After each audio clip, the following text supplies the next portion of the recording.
ahora que me acuerdo. En teoría, ¿les han dictado el tema de articulación? Sí. Ayer, para ser específico. Amiga, disculpa, voy a usar mi cola. Sí. No sabía que era Las tuyo. articulaciones sí entran. Sí entran en el examen teórico. ¿Nervioso no? Nervioso no. Entonces yo tengo una... Lo que pasa es que la práctica de articulaciones trae 4 latinitas. Se la pasaré ya la otra semana. Ya. Porque... Cosas que no hayan. A ver, me voy por ahí. Sí, doctor, y ya los pasé ya. Sí, ya me- Me den mala fama. Ya.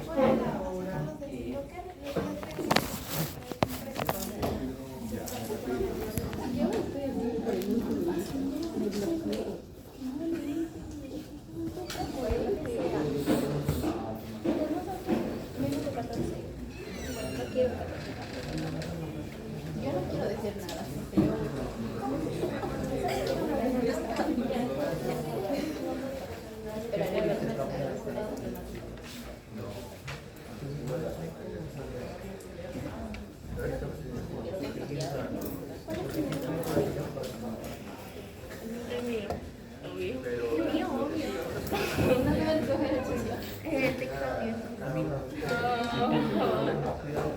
El de Cristian. El de Cristian. Cierto, cierto, te Cristian es mi favorito.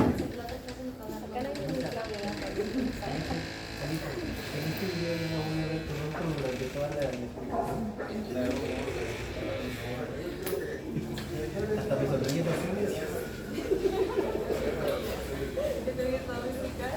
Yo estaba estudiando y ahorita.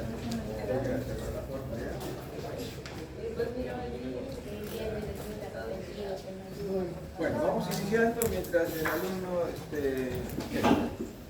solamente para decirles algunas cosas. Tenemos una clasificación del sistema nervioso que es anatómica, pero que nos sirve en histología para dar reinicio a las generalidades, es decir, los temas generales que ustedes deben saber antes de iniciar el estudio de histología del sistema nervioso. ¿Cómo clasificamos al sistema nervioso en 2 grandes grupos? Sistema nervioso central y sistema nervioso periférico. El sistema nervioso central consta del encéfalo y la médula espinal, siendo que el encéfalo lo constituyen cerebro, cerebelo, bulbo raquídeo, protuberancia anular. Y se añade, ya fuera de la caja craneal, la médula espinal para conformar juntos el sistema nervioso central. El otro tipo de sistema nervioso es el sistema nervioso periférico, que está por fuera de la región craneal. Se encuentra, bueno, hay un grupo que está en el cráneo efectivamente, que son los nervios craneales. El otro grupo se encuentra en la columna vertebral, en los agujeros de conjunción que se encuentran a cada lado de cada vértebra. A partir de ahí van a nacer 31 pares de nervios espinales. Y cuando se refiere al término espinal, nos estamos refiriendo a las médulas espinales. De ahí parte los nervios espinales con sus respectivos ganglios, y desde el cráneo vienen 12 pares de nervios que salen del cráneo, nervios craneales y sus ganglios. Y este es el sistema nervioso periférico. Estos 2 elementos los vamos a estudiar la próxima clase, donde vamos a ver directamente a los órganos. Vamos a ver, por ejemplo, cerebro, cerebelo, médula espinal, vamos a ver nervios, vamos a ver ganglios, todo eso. Ahora veremos a la neurona, sus características. Vamos a ver a las células de la neuroglía, que son células que coadyuvan a las funciones de la neurona. Células del sistema nervioso. Solo hay 2 tipos de células: neuronas y células de la neuroglía. Las neuronas son las únicas células nerviosas. Las células de la neuroglía están en el sistema nervioso, pero no son células nerviosas. Son células de apoyo, que sostienen células que nutren a las neuronas y que las protegen. Algunas son fagocíticas, es decir, eliminan elementos nocivos que pueden causar daño a las neuronas. Vamos a diferenciar también que la neuroglía, que son estas células de sostén en general, también se ubican en dos grupos. Hay neuroglía del sistema nervioso central y del sistema nervioso periférico. En el sistema nervioso central tenemos astrocitos, oligodendrocitos, microglía y las células ependimarias. Son cuatro, de las cuales las células ependimarias se encuentran un poco más alejadas de las otras tres, porque esas células ependimarias se encuentran en parte de los ventrículos cerebrales y en el conducto del epéndimo. Ya lo diremos en su momento. Mientras que el sistema nervioso periférico consta de la célula de Schwann. Miren cómo se escribe Schwann, ¿no? S-H-W-A-W, Schwann. Y la célula satélite, que no tienen una función conocida. Entonces, pero están presentes, se observan y hay que nombrarlas. Sin embargo, no tienen función conocida. La célula de Schwann se encarga de elaborar la mielina en el sistema nervioso periférico. Esa mielina, cuando está en los axones del sistema nervioso central, la elaboran los oligodendrocitos. ¿Y qué es la mielina? Dicho sea de paso, es una sustancia poco aceitosa que se encuentra a lo largo de los axones y sirve para aumentar la velocidad de la conducción nerviosa. Ahora, hay axones que tienen mielina y hay axones que no tienen mielina. Los que no tienen mielina también funcionan, pero son más lentos. Pero también lo veremos más adelante. Entonces, vamos a ver ahora neuronas y neuroglía. Comenzamos con las neuronas. Esta es una neurona, pueden ver ustedes, tiene un cuerpo, o también llamado un soma, con su núcleo central y un nucleolo en el centro del núcleo. Alrededor del núcleo y siempre en el soma, el citoplasma. El citoplasma en el sistema nervioso se denomina pericardio. Pericardio. Peri, alrededor, cario. Cario es un término que significa núcleo, alrededor del núcleo. Pericardio. Bueno, luego, prolongaciones. Tiene dos tipos de prolongaciones. Una prolongación única, que es el axón, que puede ser largo o axón corto, que puede tener mielina o puede no tener mielina. Este axón va a terminar en unas ramificaciones. Estas ramificaciones, a su vez, van a terminar en el fondo, al término de cada ramificación, en un botón sináptico. Es el botón sináptico que va a posarse sobre la siguiente neurona para seguir transmitiendo el impulso nervioso. Hacia el otro lado estamos viendo las dendritas, también conducen la actividad eléctrica, porque es una actividad eléctrica, y en fisiología le va a explicar el sistema eléctrico. Conduce una actividad al igual que los axones, por supuesto. Y estas dendritas son dendritas primarias, de la primaria, secundarias y terciarias. Estas dendritas tienen en su superficie unas espinitas en todas estas prolongaciones. Espinas dendríticas se llaman. ¿Y cuál es la función de las espinas dendríticas? Es asegurarse que esa conexión nerviosa esté difundida por todo el sistema nervioso en la zona donde va a haber la información que se va a entregar, ¿no? Okay. Entonces, eso es lo que tenemos en esta imagen. Acá vemos diferentes neuronas, y cómo nosotros vemos que son neuronas, porque lo que destaca en las neuronas básicamente es su cuerpo, o soma. Este es un soma, otro soma. Entonces, digo, ¿cuántas neuronas hay? Contamos los somas, y ¿no? 1, 2, 3, 4, 5, 6, 7. 10.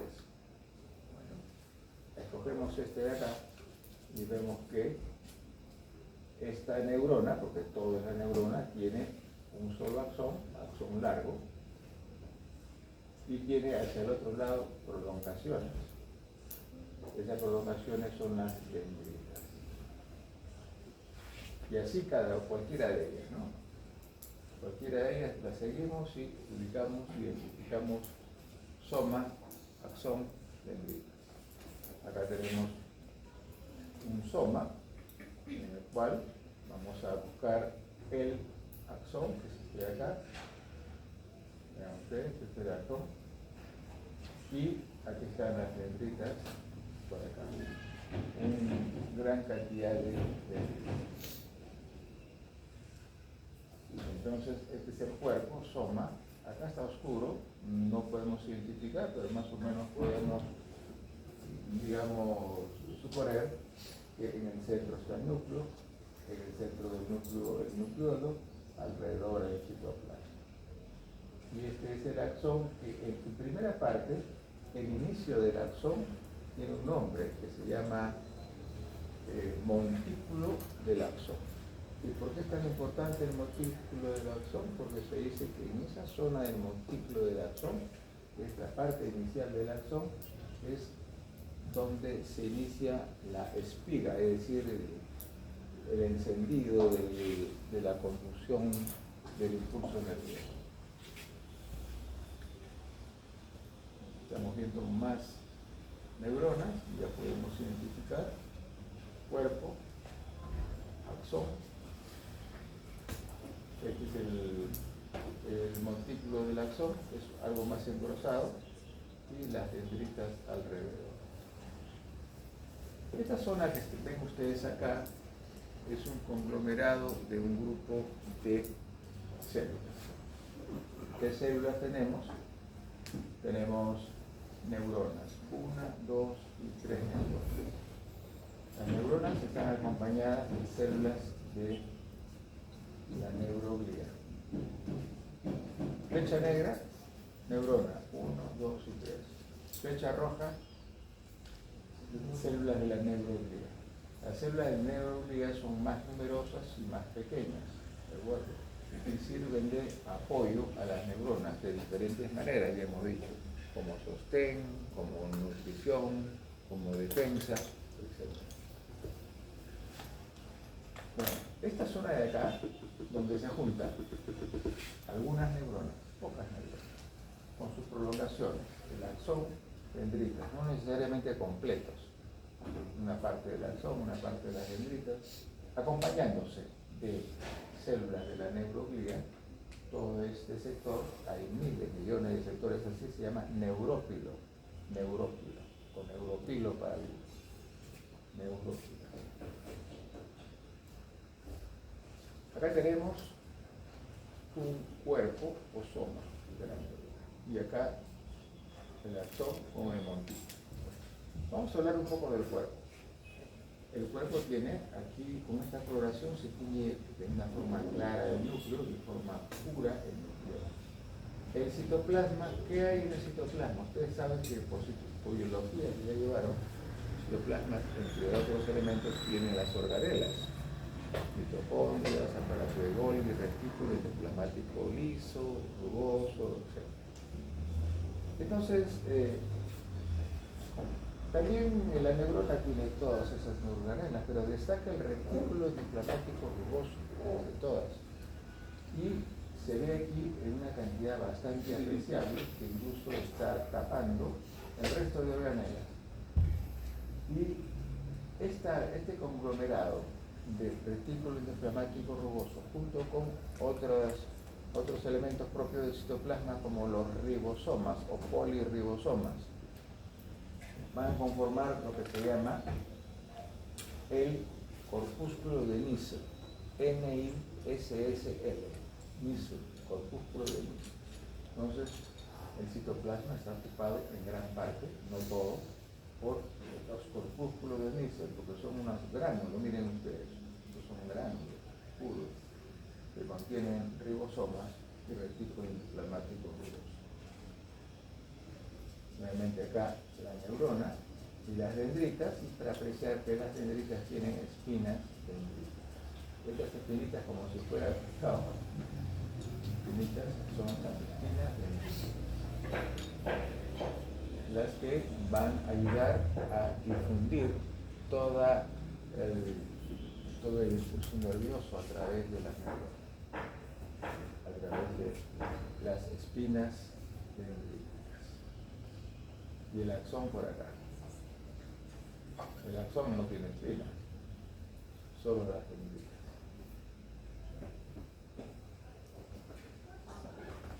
Tenemos un soma, un cuerpo, donde destaca el núcleo claro, el núcleo oscuro, acá tenemos el citoplasma, o pericarium también llamado, y que contiene las organelas, destacando el retículo endoplasmático rugoso, RER, retículo endoplasmático rugoso,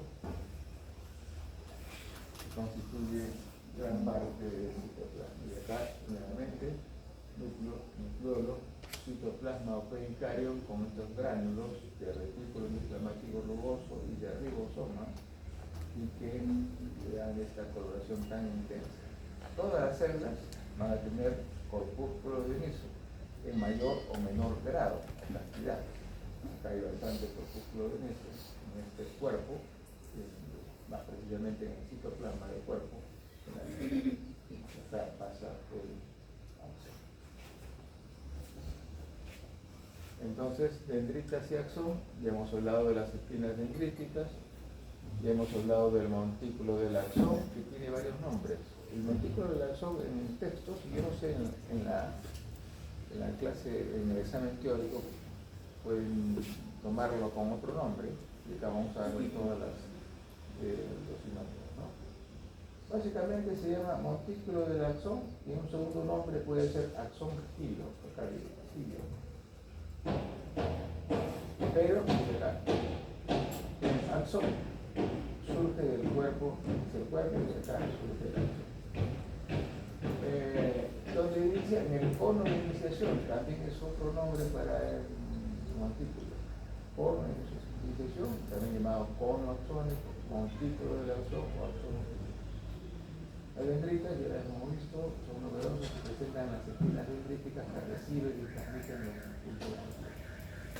Acá nuevamente el cuerpo, citoplasma, núcleo, nucleolo, axón, montículo del axón, dendritas primarias, secundarias y terciarias, las espinas que no se ven aquí.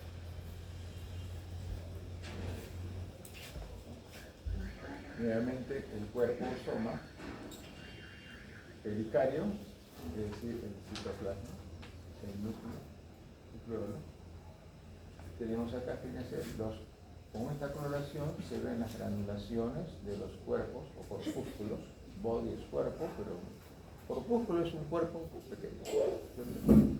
Cuerpo, entonces por eso se llama corpúsculo de inicio, con retículo endoplasmático rugoso. El axón gilo que acá en adelante, la primera parte del axón.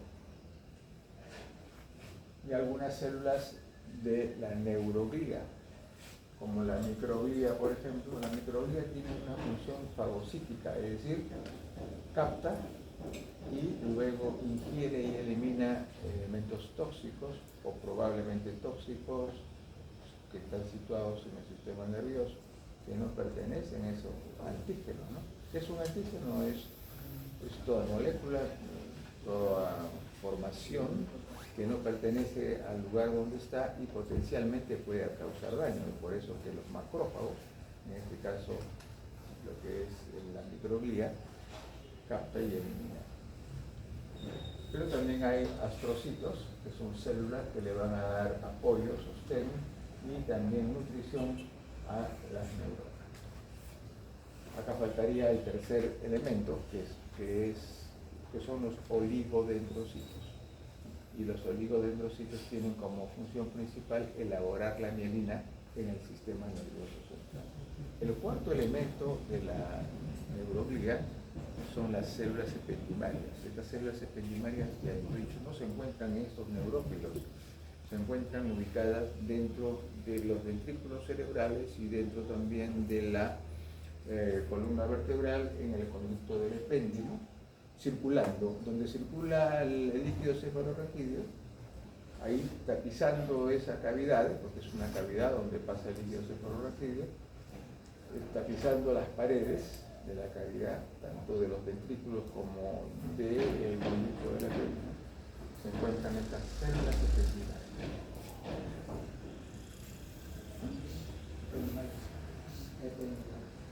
¿Sí? Tenemos acá cuerpo, núcleo, neurono, axón, axonquilo, célula de la glía.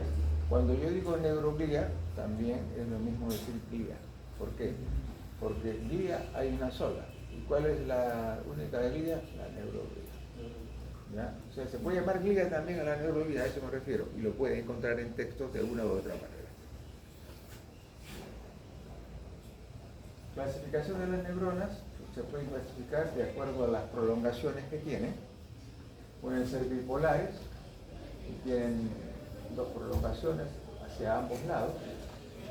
Unipolares, una sola prolongación, nada más. Y las multipolares, que son las más numerosas, son las que tienen abundantes prolongaciones dendríticas.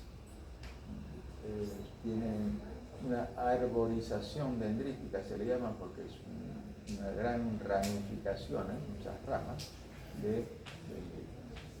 Y estas neuronas multipolares, por ejemplo, las neuronas piramidales del cerebro o neuronas de Purkinje del cerebelo.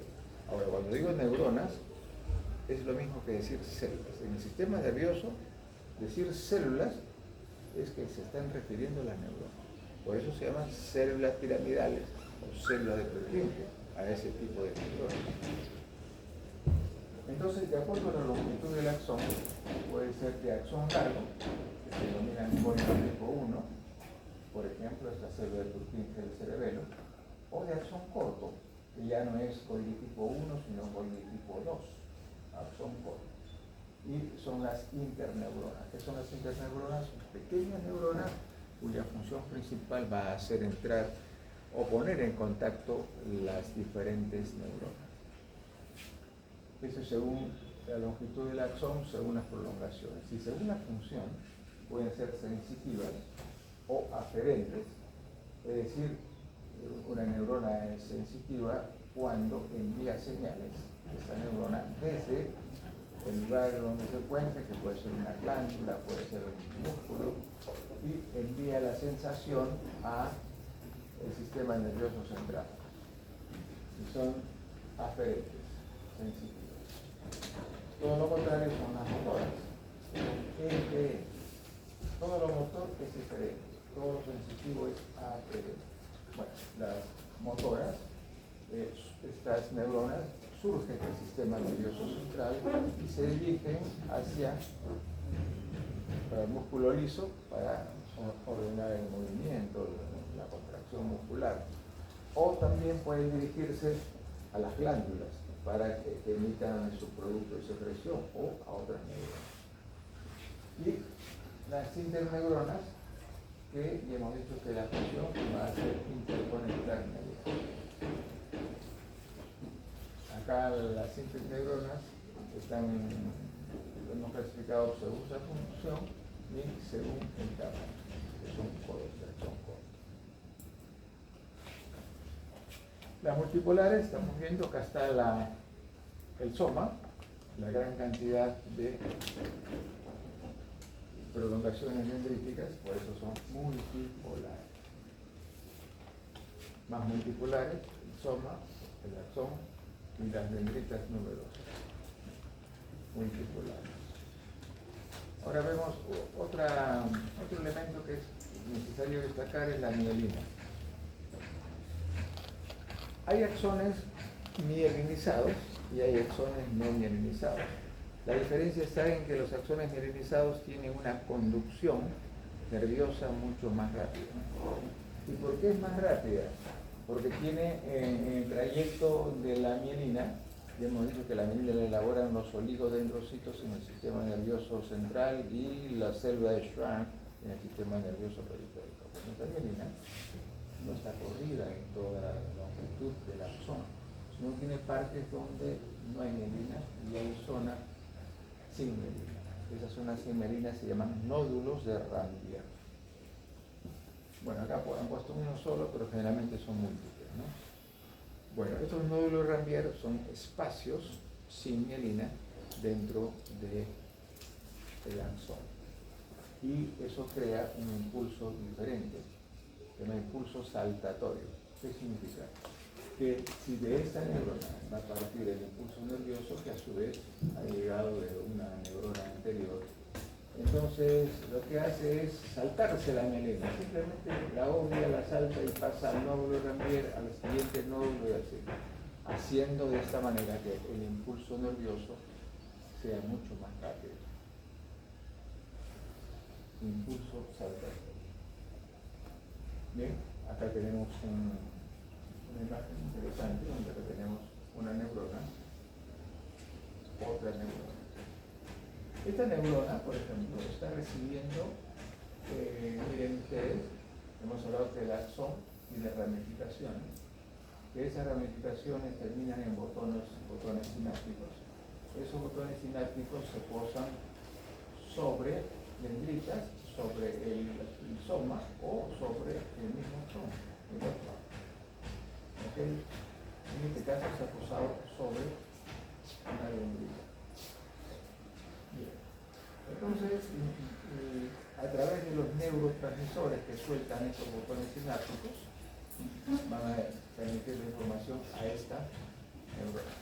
Y la neurona continúa, pero continúa a través de su axón.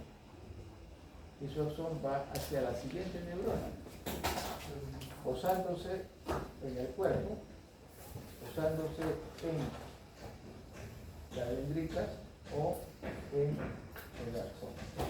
¿Bien? Entonces, la transmisión del impulso nervioso siempre se realiza a través de los axones. Una neurona, para transmitir la información, lo hace a través de su axón. Pero quien recibe, puede recibir a través de su axón, a través de sus dendritas o de su soma, para que esa neurona que ya recibió tiene que emplear su único axón para seguir transmitiendo. Entonces, el axón transmite y la recepción puede ser por el axón mismo de la otra neurona, por su soma o por la dendrita. Acá tenemos cómo es que esta es la neurona presináptica y esta es la neurona postsináptica. La presináptica, a través de los botones, va a emitir los neurotransmisores, que son estas bolitas, neurotransmisores pasándoselo al receptor, que es la neurona postsináptica. Este espacio, ese es el espacio de la sinapsis. ¿Bien? Este es el espacio de la sinapsis.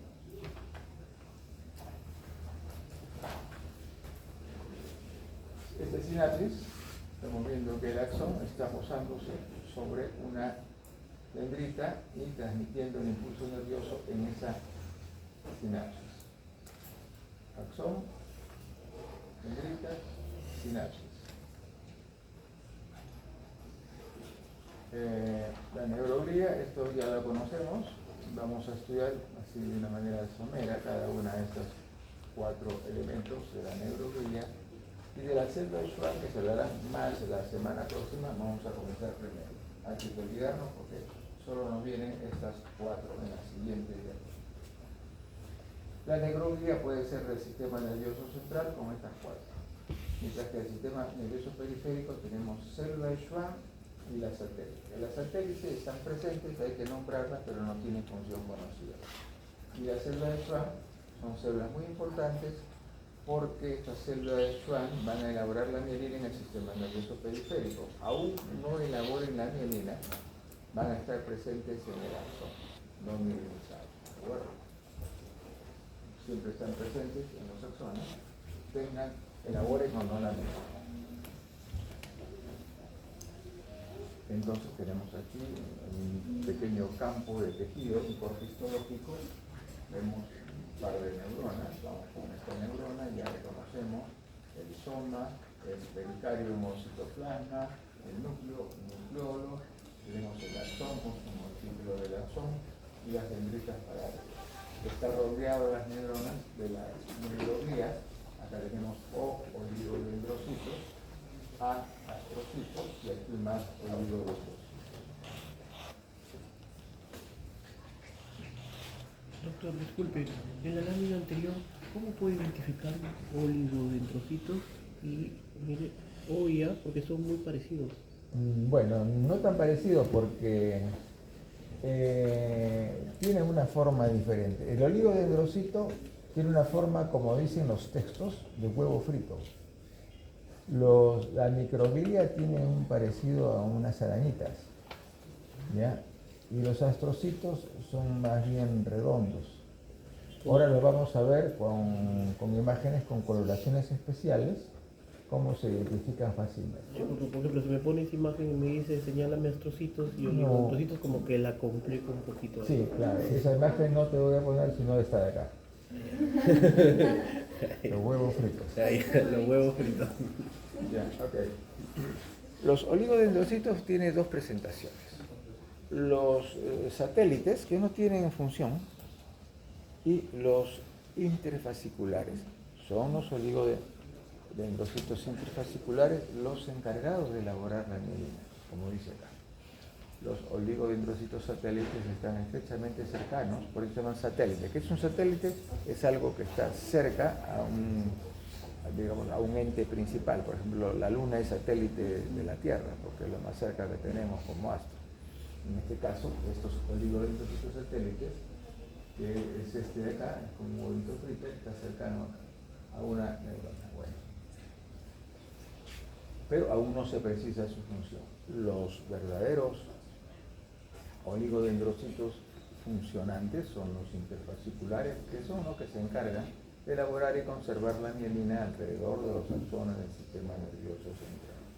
Y estos son los oligodendrocitos de tipo interfascicular. ¿De acuerdo? Oligodendrocitos que están también cerca a los axones para mielinizarlos en el sistema nervioso central. Acá nuevamente en esta imagen podría ser, ¿no? Solamente flechas, viendo qué es lo que señalan las flechas, oligodendrocitos. Acá hay dos, acá hay un grupo grande de estas células. Oligodendrocitos, otro oligodendrocito, otro oligodendrocito.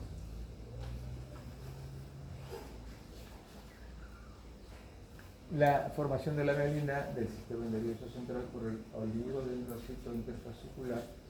Este es el oligodendrocito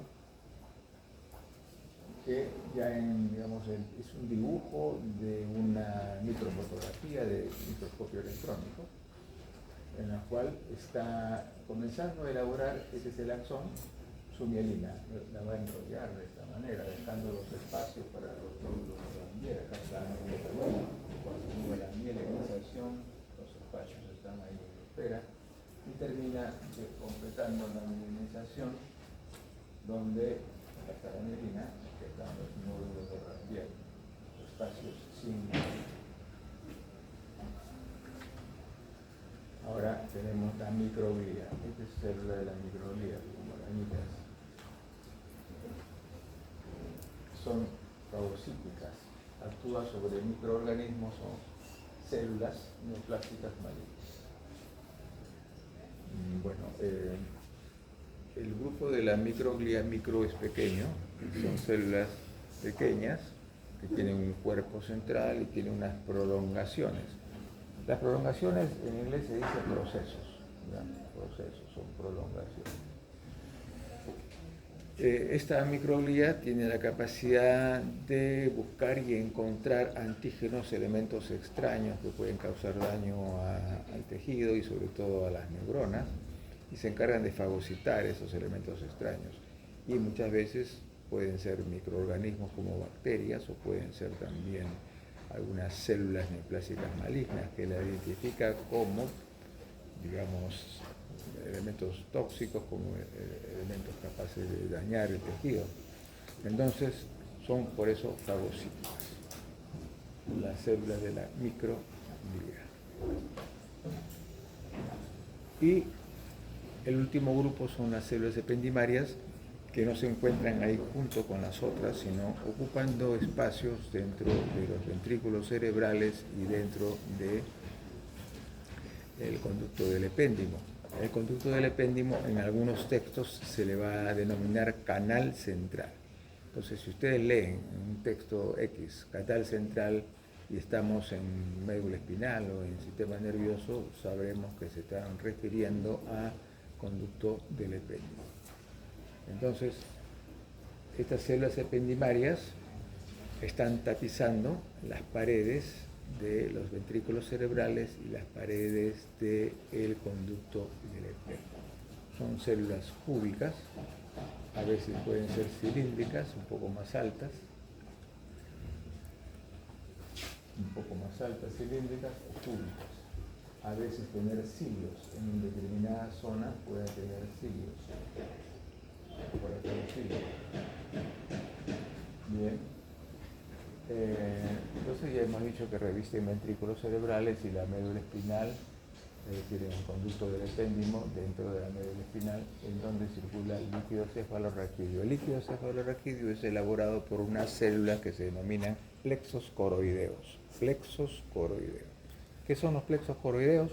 Es un conjunto de células acompañada de vasos sanguíneos que se encargan de elaborar el líquido cefalorraquídeo, ¿ya? En los ventrículos. Ahí es donde se produce a partir de los plexos coroideos. Acá tenemos las células ependimarias, que son en este caso un poco más cúbicas, un poco más cilíndricas que cúbicas, y en este sector sí hay ciclos. Canal central, vean ustedes, conducto del epéndimo, canal central. Bien, hemos terminado, más o menos una hora prudencial. Bueno, la gliosis es un tema de patología, pero es como ver una pequeña relación de lo que hemos hablado de la neuroglia, ¿no? Uno de las células de neuroglia son los astrocitos. Y dice, cuando mueren neuronas en enfermedades degenerativas, por ejemplo en Alzheimer y otras enfermedades aún más, digamos, severas del sistema nervioso, los macrófagos retiran las células muertas por fagocitosis. ¿Qué hacen los macrófagos? Macro, grande, fagocitan. Son células grandes que fagocitan elementos de desecho o elementos tóxicos, etc. Entonces, estos macrófagos van a eliminar las células muertas, fagocitándolas. Y va a quedar un espacio ahí sin llenar. Y el área dañada entonces se repara mediante una proliferación, un aumento, multiplicación de astrocitos. Y estos astrocitos van a formar una cicatriz en un proceso llamado gliosis. Glio de la glia, osis es proliferación. Bien, muchas gracias alumnos, hemos terminado. Muchas gracias, doctor. Gracias.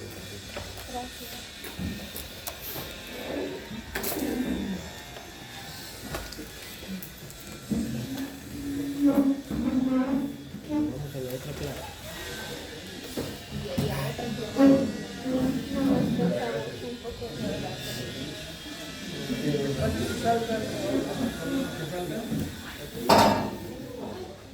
¿Estamos oyendo?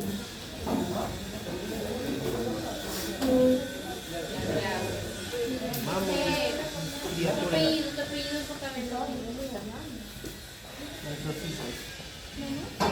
Puros oficios.